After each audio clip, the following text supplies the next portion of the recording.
Temos a oportunidade de receber e de ouvir o enfermeiro Pedro Marcos. Vamos a isto.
compositor e do enfermeiro Pedro Marcos. Olá, Pedro, bem-vindo.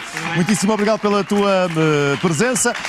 Neste caso, não para falar da atividade enquanto enfermeiro, mas enquanto músico e, sobretudo, para perceber este caminho traçado agora a solo, não é? A solo, é verdade. Que projeto é este?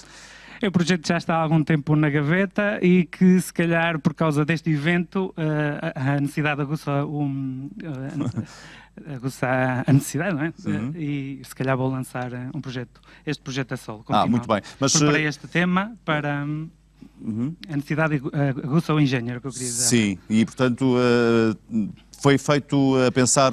Não, este tema já tem há algum tempo, precisava de uma masterização, de uma equalização, e foi isso que tratei. Ok, muito obrigado então pela consideração. E onde é que ficam os pica-tomilho?